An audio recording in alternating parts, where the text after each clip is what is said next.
What's up, YouTube? Boy, back once again with another sport topic here. Talk some football, Houston Texans football. You already know what we're here to talk about, man. You already know what we're here to talk about. We out here talking about the guy playing football on a completely different level. A guy playing quarterback at a different, completely level right now. CJ Stroud. We about to talk about, we about to break it down. But before we get into that, like I've been telling y'all before, man, if you're liking the content, make sure you liking the channel. Make sure you watching all the videos. You comment on all the videos. You liking all the videos. You sharing all the videos on all social media platforms, Instagram, Twitter, Facebook, TikTok, Snapchat, any type of social media platform you use. Make sure you share it on them same social media platforms. Also, follow me on social media as well. The link in the description below. We trying to get this channel growing and growing and growing. We still on the race to get to 6,000 subscribers. You know what I need y'all to do? I need you to like, share, subscribe, and also tell a friend to tell a friend to tell another friend. They can tell some more friends and put them on game with the channel. Especially right now. Especially when we see that type of football being played over there in NRG football right now. Hey, it's time to get on this channel, and it's time to get to talking about this football team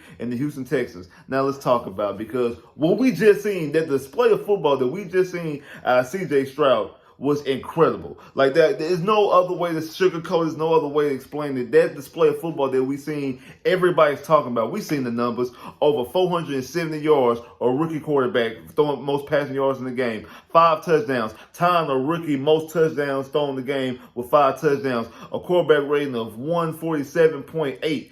The 147.4, I'm sorry, and also 0 interceptions, 71%. He was 30 of 42 for 71.8%, if I'm not mistaken. Just a superb slant in the football. And the thing is, we needed every single yard and every single touchdown, because we seen the other quarterback also that used to play here, the one who wore number 4. We seen him throw 5 touchdowns 3 different times. Once as a rookie and twice as a veteran. But on all 3 of those occasions, they came in blowouts. 2 of them came in blowout wins against the Falcons in 2019 and against the Dolphins on Thursday night in 2018. But then also we seen him do his rookie year when they was getting blown out against the Chiefs on Sunday Night Football, throwing 5 touchdowns, and 2 of them was in garbage time. So we seen that type of football. But when we seen our CJ Stroud, when he needed every single yard and every single touchdown, let's talk about that last drive, because that last drive was incredible. He was 5 for 6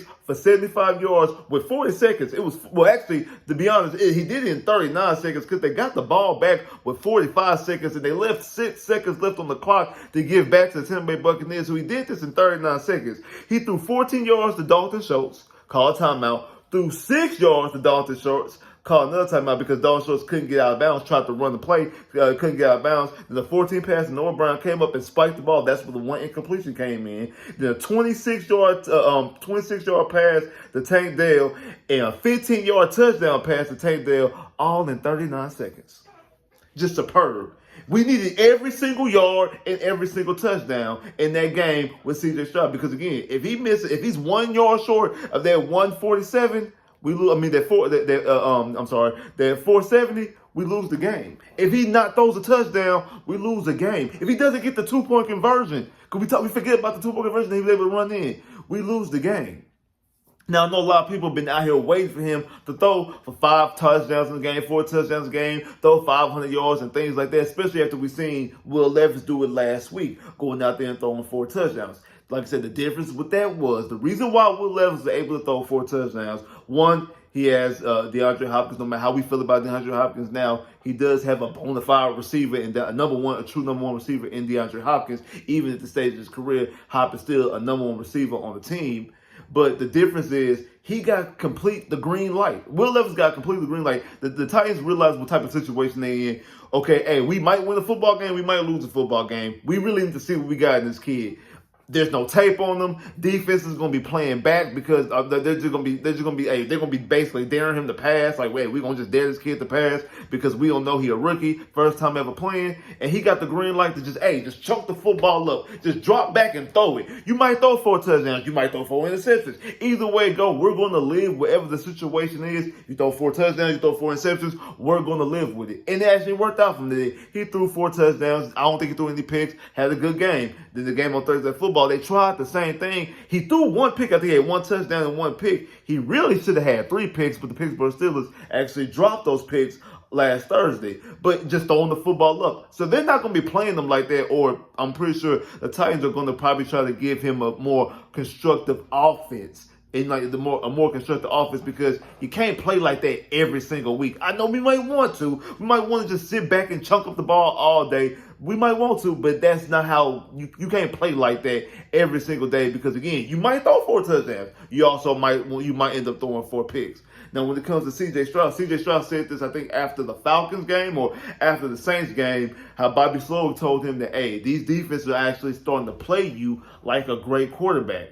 They're starting to play you like, okay, hey, this kid across from us is the real deal. We can't just sit back, because we just sit back and just play him like a rookie. He gonna shred the defense apart. He's gonna dice the defense up. So we have to play him like an actual legitimate 5-time Pro Bowler, 2-time league MVP, one of the great quarterbacks in the league, because that's the level of football that he's playing. So the defenses are playing him different than they're playing Bryce Young, that they're playing Will Levis, that they're playing AR-15 and these other quarterbacks. Even quarterbacks who are in the league right now, been playing for a while. He's getting played like the Patrick Mahomes, like the Joe Burrows, like the defense are playing them. That's how they're playing C.J. Stroud already. And that's a huge testament to the skill that C.J. Stroud has and the way, the growth that he has and the respect that he's getting at this league. Now, when you put it into Sunday's game in perspective, we go into the game without a running back because of Dameon Pierce. And I know he wanted to throw the football. Him and Bobby Slow both mentioned that they want to take more shots downfield, and CJ was more adamant. They tried on early. It took a couple shots. He missed Tank Dell a couple times early on in the game in that first half. So they want to take shots. But again, you go into this game without a running game, so you're not going to run the football as much as you normally did or want to. So it kind of loosens up the reins. Okay, we're going to go more to the pass because we're out of running game. Remember, the year Matt Schaub led the league in passing in 2009, we didn't have a legitimate running game. I think that's the only year under Gary Kubiak that we didn't have a 1,000-yard rush in 2009. The only year that Gary Kubiak was the head coach was his team. The only year that Gary Kubiak was the head coach, 2009, was the only season that we didn't have a 1,000-yard rusher, and that's also the year that Matt Schaub led the league in passing. And if I'm not mistaken, I think Andre led the league in catches. I don't know if he led the league in yards, but I think Andre led the league in yards. He didn't lead the league. I think he was second in catches to Wes Welker, if I'm not mistaken. So something of that magnitude, but. That's part of the reason why, because you didn't have a solid running game, so they had to throw the football more than they normally did. That's kind of the game plan that you got out of C.J. Stroud. We're going to throw the football a little bit more because our running game, one, ain't it. Like, the running game is not it. And two, we realized going into the season, hey, we've been trying to run the football a lot. Going into this game, the Texans were top of the half in rushing the football as far as attempts per game. They were the top half. I think they were 12th, either 13th or 12th going into this game. So they run the football a lot, or at least attempt to run the football a lot. No Dameon Pierce, and also the lack of productivity shows you that they were going to try to pass the football this game. Then in the second half, you no longer have a kick. You no longer have a field goal kick. You don't have anybody able to kick field goals. So once you cross 50-yard line, you're not putting the football because you're now in a situation where you're not putting the football. And two, you can't kick a field goal because you don't have your field goal kicker. So now it's complete 4-down territory. So what we need to do, drop back and throw the football everywhere. That's all we got to do. We got to keep the football in number 7's hand and throw the football all over the yard. So it was a different type of game plan. It was more of you got to do it. That's kind of the situation, like when you get the football with a 2-minute drive and it's more spread open and people are like, why don't just play the whole game like that? You kind of can't really play the whole game like that.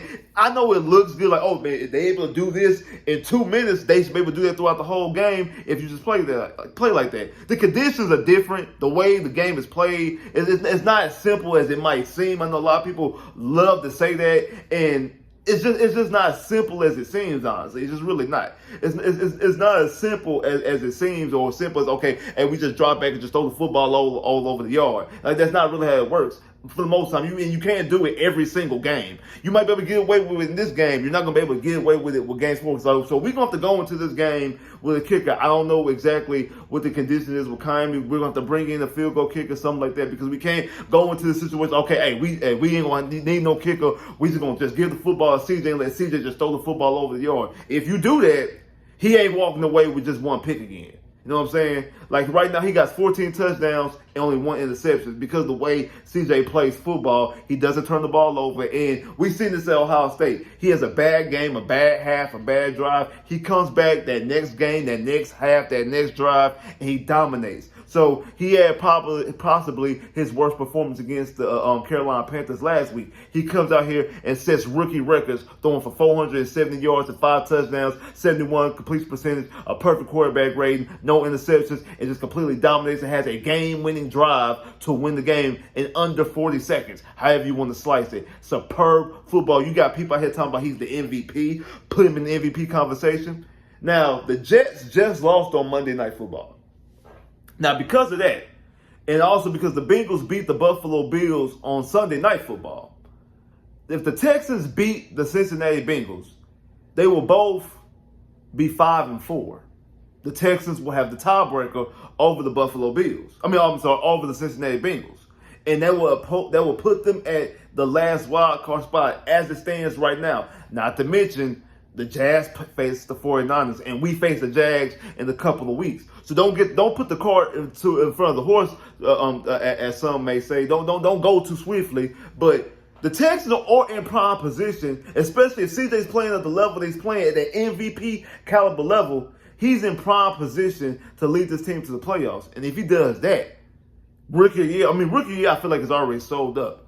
But MVP, it's not out of the question because outside of possibly Lamar Jackson, nobody else is really having an MVP year.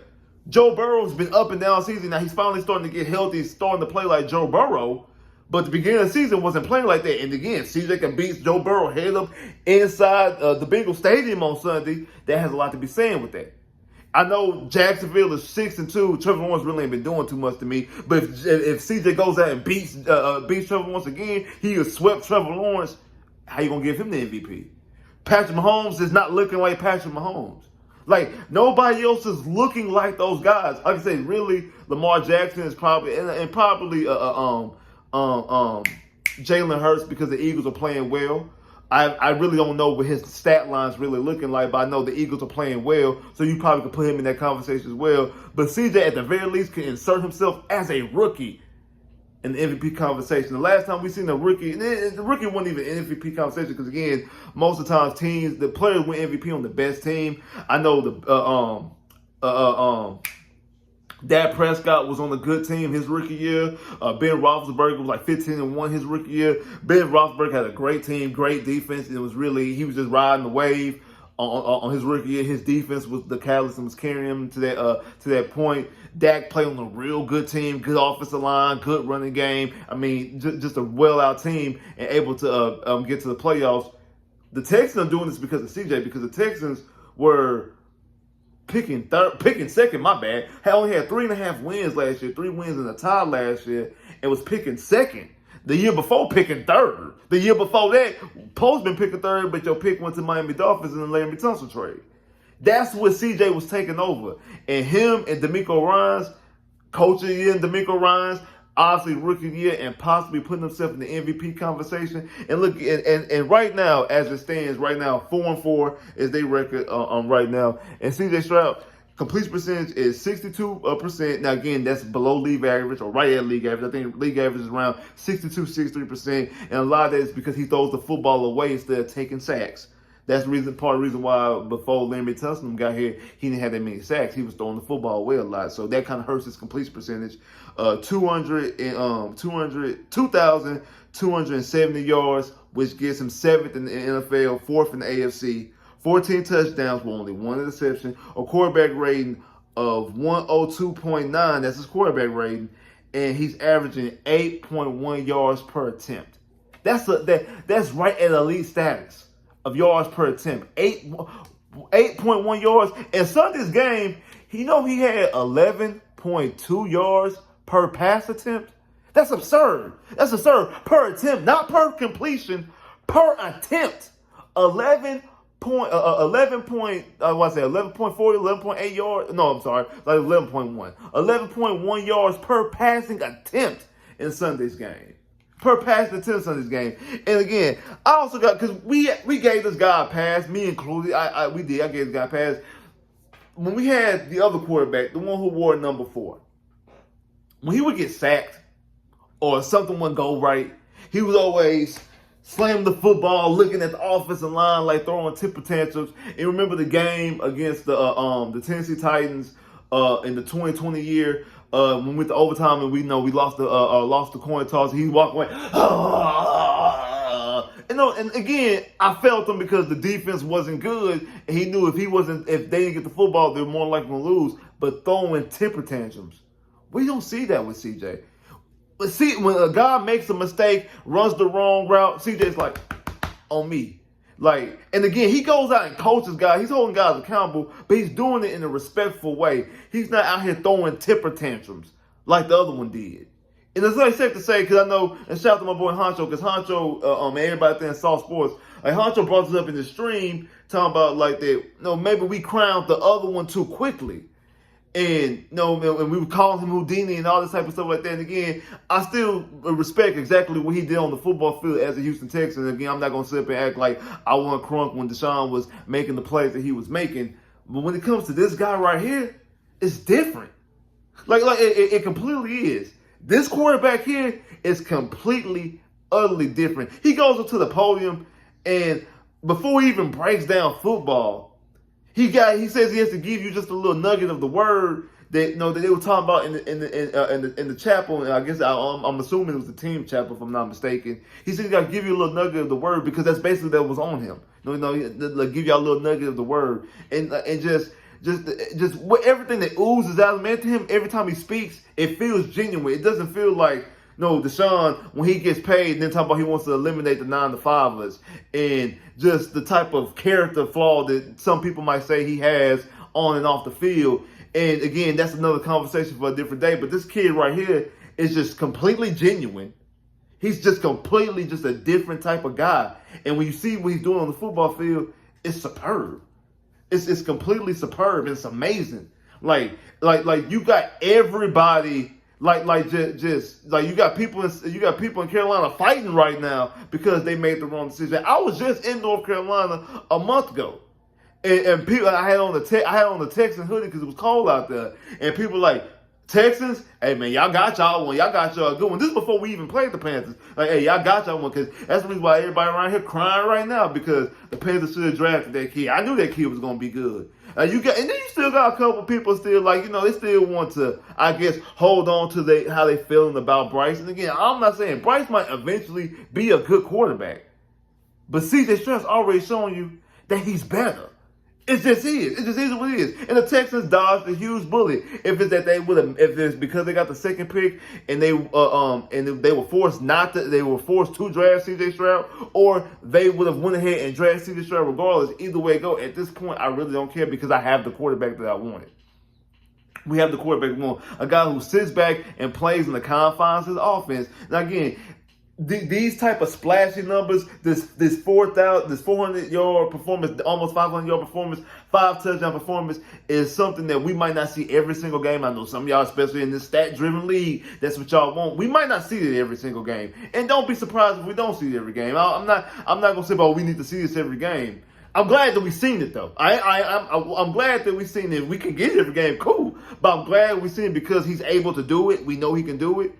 But like I told you before, those performances that he was giving us early on in the year, those are conducive of winning. Those are performances that you can sit there and you can duplicate over a 17-game schedule and be like, okay, that is an MVP level quarterback. That is a franchise quarterback. That is a guy that you can win a championship because of him. Not because he go out there and throw a whole bunch of yards and throw a whole bunch of stats, because we see Justin Herbert do it all the time and won no playoff game. Like, we see quarterbacks all the time put up all these different stats, all these different numbers, and don't do a damn thing. They don't do a thing. Absolutely don't do a thing. But we see what CJ is. CJ is a winner.